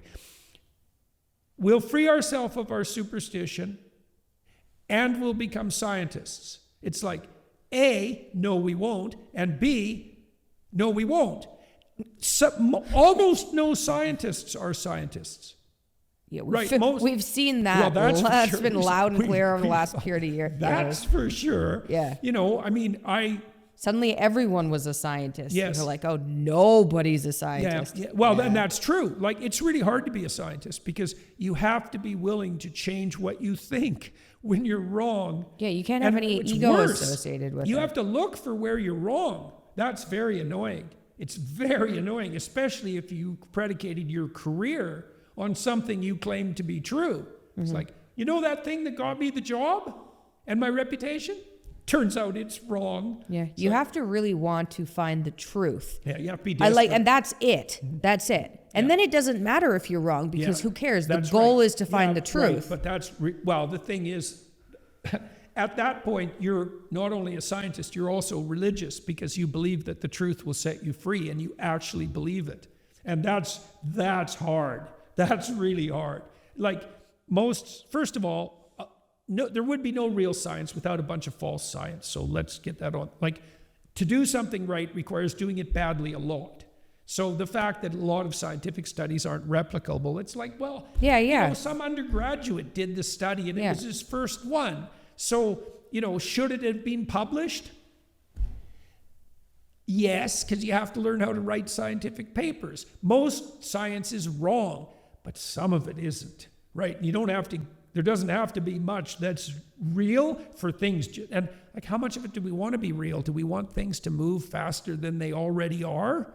You know, if we generate 3% new information a year and 97% of what we're doing is rubbish, it's 3% a year. You know, it's like, it means we're like twice as smart in 10 years. That's plenty fast. So, in any case, it turns out that we do see the world through a story. And the biblical insistence is that the story isn't one of power, and it's not one of hedonistic self-gratification, and it's not one of nihilism. It's one of responsible, upward-seeking sacrifice. And that's true. It's true. It's not merely a religious proclamation, although it is that. It's inevitably the case. It's the case by definition. Here's one way of understanding that. Attention is sacrificial. Why? Because when you attend to one thing, there is an infinite number of other things that you are not attending to, right? When you do one thing, there's an infinite number of other things that you're not doing. You've sacrificed all those other possibilities to that one thing. What is that one thing that you're sacrificing everything to? Is it your whim? Well, that's not going to make you very popular with your tomorrow self or with anybody who might want to be around you. Yeah. Like, what's the aim of the sacrifice? Okay, there's more. Community is based on sacrifice. Well, why? Well, when you're 3 and you learn to take turns, what are you doing when you take turns? You're sacrificing your turn. Why? So that your friend can have a turn. Why? So that you have a friend. Right. And then maybe you have a bunch of friends. Now you have a community or a tribe. Are you better off? Yeah, way better off. You're not lonesome. You've got people around to help you. You've got people around to take care of. Right? That's a great deal. And then your little tribe becomes a town or a city, and then it becomes a nation. And it's one nation under God. And the God at the top of all that is the principle of, it's in part the principle of the sacrifice upon which community is founded. That's why Christ's life is the ultimate sacrifice, right? And that just happens to be true. It just turns out that that's true. It's the sacrifice upon which the community is founded. Well, we even know that because look what we've done. This is the structure of a European town, right? Classic European town. There's a church or a cathedral at the center, often the highest building in town by design. It's the center. At the center of the church is an altar. At the center of the altar is a sacrifice. Why? Because the community is founded on sacrifice. It's like, oh, and we were doing that. We were acting that out. No one knew. It's like, turns out we knew what we were doing all along. We act out things that we don't understand all the time. And some of them are very profound things. And that happens to be one of them. So it's even at the beginning of, there's this weird idea in John, right at the beginning of the Gospel of John, that Christ is the Word of God that's there at the beginning of time. Now, the beginning of time is a weird idea in the biblical corpus because the God who operates at the beginning of time is outside of time. So it's not exactly the beginning. It's the beginning and now and the future. So God is conjuring the world out of potential at the beginning of time, now and forever. Okay, so there's something happening there, this wrestling with potential. That is the way the world is engendered. And human beings do that. That's why we're considered made in the image of God. Okay, what are we doing? We're performing the sacrifices upon which the foundations of order are predicated. With every glance we take, with everything we attend to or don't attend to, with every word we utter, we're wrestling the world of potential into being. That is what we're doing. And what is it that confronts us? Is it the determinate material order? In part, because things are concretized. But everything that's concretized is still rife with potential. You know, this is a book, unless I pick it up and swat you with it, in which case it's instantly a weapon. It's like everything has its realm of potential around it, right? So we're surrounded by potential, and that's what our consciousness focuses on. You ignore everything that's predictable. Mm-hmm. You wrestle with the tohu vabohu, the potential that's there in front of you. And we do that in the microcosm, but it's the embodiment of the same principle of sacrifice that the Word of God uses at the beginning of time to cast the world into order. It's like, yeah, turns out that's true. So, whoa. No kidding. No kidding. It's like, so I have no idea mind-blowing. what we're going to do when we realize that these stories are true. Because that's different than believing them, right? Because that's been the Christian insistence forever. You have to believe, which you do. Like, look, you have to have faith. And people might say, well, I'm only going to act in accordance with the evidence. It's like, okay, so let's say you go out on a date and you fall in love with the girl you're out with and you decide to get married. It's like, what? That's from the evidence, is it? That's why you're going to get married, because of the evidence. You have no idea what your marriage is going to be like. You don't have the foggiest notion of who it is that you are now tangled up with. You don't have a clue. And so why do you get married? Well, because it's an act of sacrifice. All other women are off the table. It's an act of faith.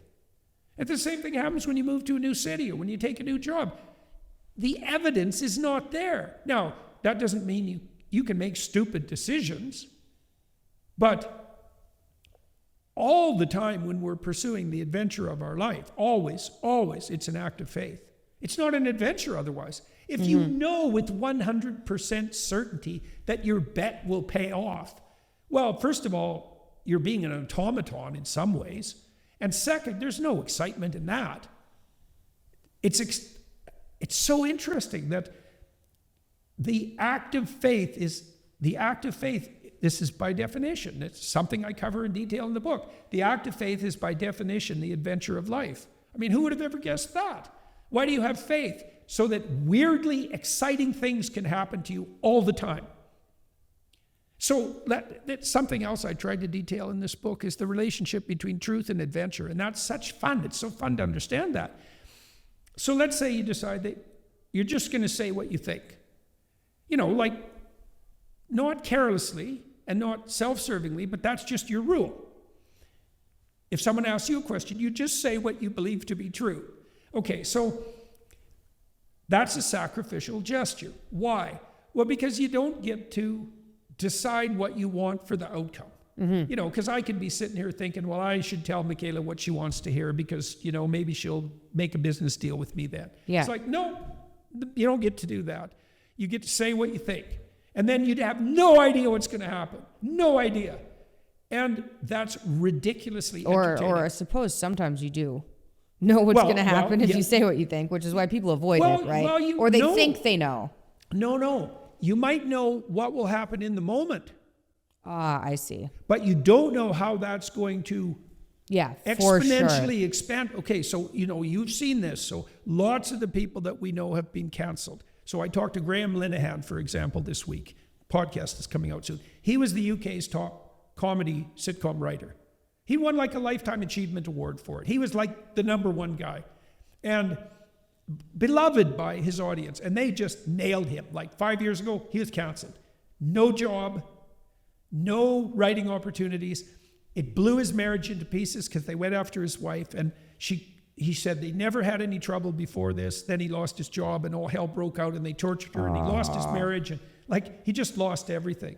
And he said he doesn't regret it. And part of the reason he doesn't regret it is because of all the people he met. And we know all these weird people who've been canceled and they've all kind of aggregated together. And hilarious you think, people. Those people are worth knowing. It's like, they're really worth way knowing. More entertaining than the average person, too. Yeah. Or like fun that's people. Because they actually, and that's the thing about all those comedians, that like Rogan's a good example of that. Or Theo Vaughn. It's like, I'll just say what I think. Maybe it'll be funny. It's like, we'll see what happens. And what happened with Rogan? It's like Rogan became the most powerful journalist the world has ever seen. So that's funny. And it turns out that when Kamala Harris decides not to go on Rogan's show, that's really hard on Kamala Harris and not very hard on Joe Rogan. Yeah. Right. Pretty funny. Oh, man. So, like, there's an object lesson there. And Trump went on Theo Vaughn's show. I know. That was great. It's so funny. Theo's super bright, and I think he's hilarious. But he plays he plays working class hick perfectly, partly because he was one, even though he's a complete bloody genius. And now Trump is the guy that's being interviewed by Theo Vaughn during the weirdest presidency run ever. It's like, that's entertaining.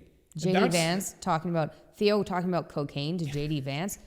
That might have been my favorite part of 2024. Maybe. Yeah. And so that's part of, I think, adventure is divine comedy. And the pathway to divine comedy is the truth. And that's so... What do you do when you discover that? It's like everything's a cosmic joke, you know? And just preposterous things just happen continually, you think. And those are miracles, I suppose. Who knew that miracles were comedic? But, you know, hell is horror, so why wouldn't heaven be divine comedy? And why wouldn't the pathway to that be adventure? I mean, that's what all the quest movies are about. Little hobbits, you know, going off to face the all-seeing eye of Sauron, which we're doing everything to create as fast as we possibly can. Mm-hmm. The world's a weird place, man, and that's for sure. And it's going to get stranger. So strap on. Jordan. Strap in. Oh, yeah. Not strap on. Strap in. We can add that to the intro. Yeah. Scuttering away and brilliant. Yeah. Okay, well, I think we should wrap it up then. Yeah, that's for sure. That was great. Yeah. I'm going to link everything. I'm going to link the book. I'll link the tour. I'll link, I don't know, whatever else we talked about. I'll put them in the description so everybody, I'll put Peterson Academy Did we there, talk of about course. everything we're supposed to? The book, the tour, the Peterson Academy, The Russian thing. the college. The pesky Russians. Yeah. Yeah. We can do this, then we can do another podcast that doesn't cover any of that. This is kind of an update podcast. Yeah. But we haven't done that. The last time we talked was a year ago. It was right after George was born. So Well, one thing we could good. do that might be useful is to walk through the book. Walk through the book? Yeah, as a podcast at some point. I could just I could just lay out the stories and their essential structure. That's quite fun. That's what I'm doing on the tour too. Usually I do for a lecture is I tell one of the stories, and say, this is some of what it means. This is the other thing that, I don't want to get too totalitarian in my claims. There's no limit to the interpretation of these stories because they're linked together. They're all linked together. The Bible's a hyperlinked text. And so there's a lot of pathways through it, like maybe an indefinite number of pathways. Like there's an indefinite number of chess games. And some of the pathways are very well trodden, and some of them are mysterious and unlikely, but it's bottomless. And so I'm offering interpretations, but they're not complete. And you couldn't offer complete interpretations. no, there's no way of offering. It's the Bible. Yeah, there's no. That's right. You could say that Western civilization is one of the interpretations of the biblical text. Yeah. Right. Cool. With all its permutations and variations. Right. Exactly. Well, and games are inexhaustible. Chess. I think there's more potential chess games than there are subatomic particles in the observable universe. No. Yes. Wow. Yeah, right. Combinatorial explosion, they call that, right? And so that's like the infinite possibility that's there at hand in everything. And it's there. Wow. Like that's that infinite potential. So, the part of the injunction in the text is tell the truth. Why? Because all things considered, it reveals the best possible future. You may have to suffer for it. You will suffer less for the truth than for anything else. That's the promise. And the rewards are as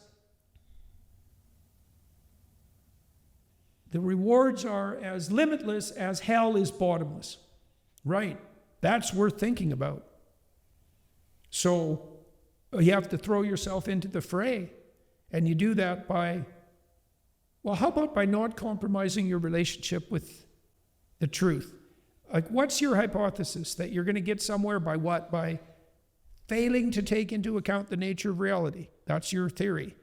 You're going to pull the wool over your eyes and everyone else's and God's eyes, and that's going to work. Who believes that? You wish it could be true in the moment, now and then. No one believes it. No one believes that. If you look at things through an empirical, I guess, or a rational lens, then lying doesn't really matter.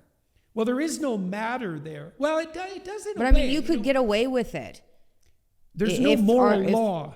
Yeah. And if our reality is purely empirical, right, or from the empiricist point of view, then you could get away with lying. Well, what does it matter? I even think that's a misreading of the empirical.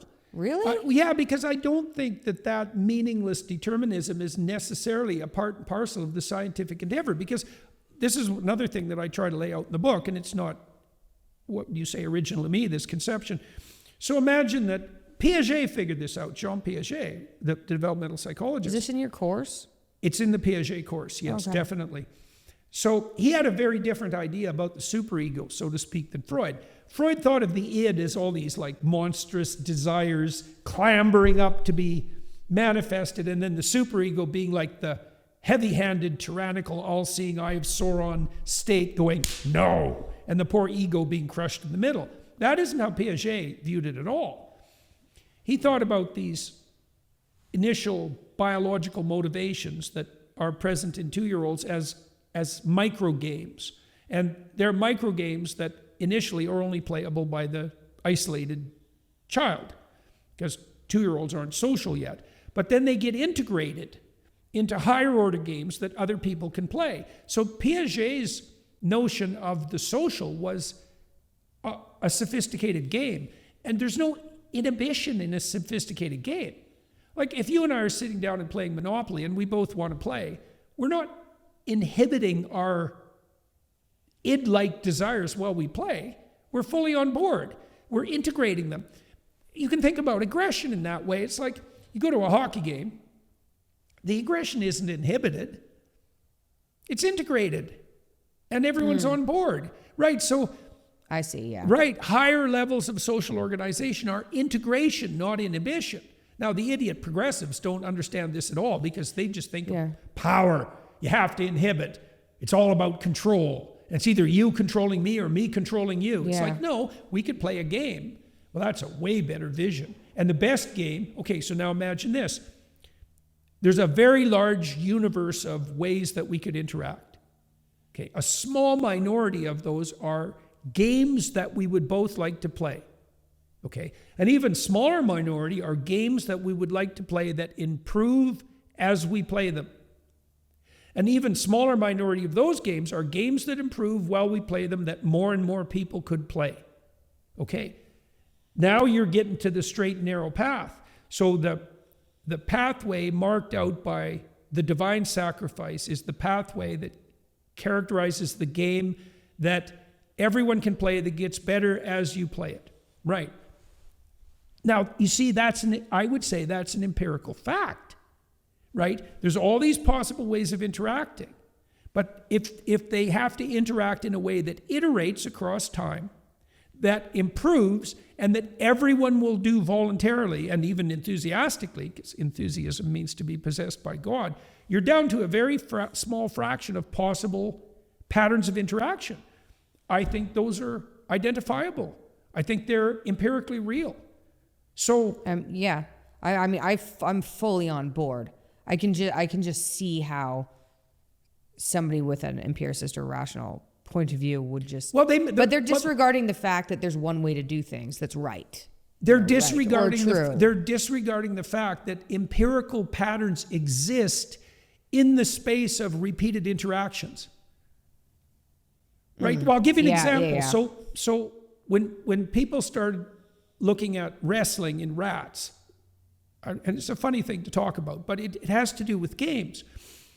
They noted that if you put 2 male rats together that were juveniles, they'd wrestle, right? And if one rat was 10% bigger than the other rat, he'd win. And so the interpretation was the big rat dominated the little rat. Now, the dominant structure is established and it's based on power. That's not right because rats play repeatedly. So if you pair rats together, the big rat can dominate the little rat, but if the big rat doesn't let the little rat win at least 30% of the time, the little rat won't invite him to play anymore. Mm-hmm. So even rats, so that's an example of that empirical pattern. It wasn't discovered until people remembered, oh yeah, rats don't live by themselves in a cage and play once. They live in rat families and they play repeatedly. Right, so the patterns of play that repeat are way different. And even rats have an ethos of reciprocity. You have to let the little rat win now and then. Right, rat morality. And Franz de Waal showed the same thing in chimpanzees. So I think we're at a point, and I try to make the case in this book, and we'll make it again in the next book that deals with Job and the Gospels, that we're at a point where the sophisticated empirical and the narrative can dovetail. And that should eradicate the distinction between science and religion. Now, there's something else that's interesting. Piaget, on whose work I predicated many of my observations, his motivation for doing what he did, which was to become the greatest developmental psychologist of the 20th century, was to reconcile the division between science and religion. Really? Yes, that's what he wanted to do. No one's ever taught that because, yeah. I didn't know that. Yeah. That was his explicit goal. Is that in your course? Okay. That's in the Piaget I course. gotta take this course. Yeah. Cool. You know, I've said this before, but I had a intro to psych professor at Concordia that I had to trek out. Concordia's sure become fun, eh?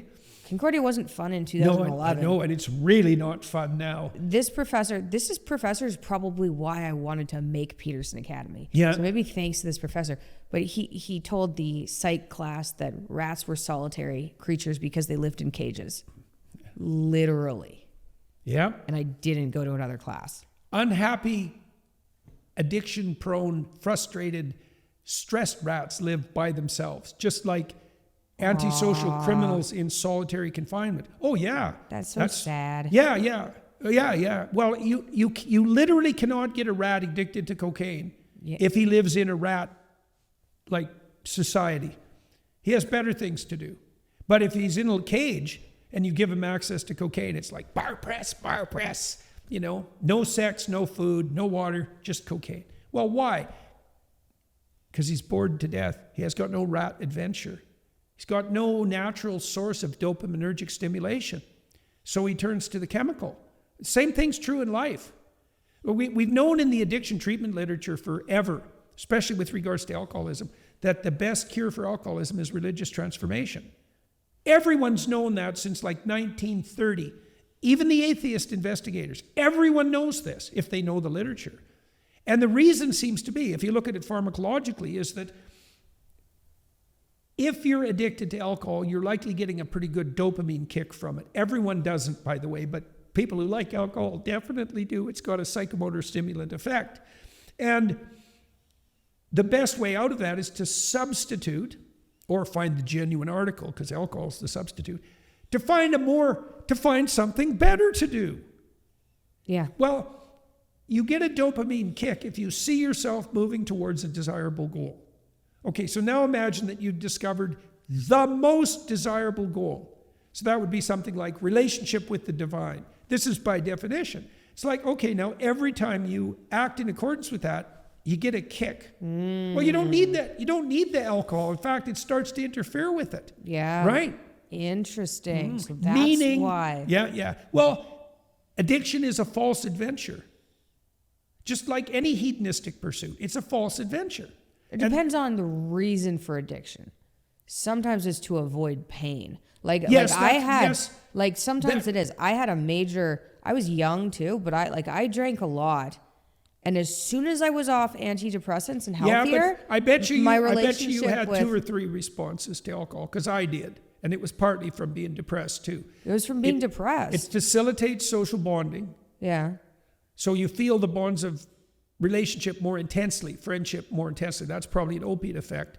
It's anxiolytic. That was fantastic. Right. And it's got a dopaminergic kick effect. And yes, with alcohol, it woke me up too. Right, it was the only time I was awake. Right. That's the psychomotor stimulant effect. That's the one that really went reliably away. addicts people. That went away as soon as I got healthy. Yeah. It always, I remember when I shouldn't have been drinking with Julian when we were kids, he'd be like, yeah, I'm tired. I'd be like, I'm finally alive. Thank goodness. And then I got healthy. This was when I was 23, and I was like, oh, it's a little sedating. This isn't nearly the same drug that I was taking, before that. Yeah. Isn't that interesting? Yeah. So definitely. I don't get that anymore, the stimulant effect, which was really fun, but life was miserable. So. Right. I Right. wouldn't trade it. Right. Yeah. All right, kiddo. Yeah, that was great. Thank you for the update. I'm so glad that you guys are living here. That's so fun. Yes. It's good, and it's nice. It's very nice to have a place to go to that's peaceful and stress-free, and it's not the least bit good for you when you have to walk on eggshells. And that is what a totalitarian state is like. Now, I'm not claiming that my neighborhood was a totalitarian state, because it can get, I'm not saying that's not a bottomless pit to Yeah. hell, but a little bit. Yeah, too much. too much.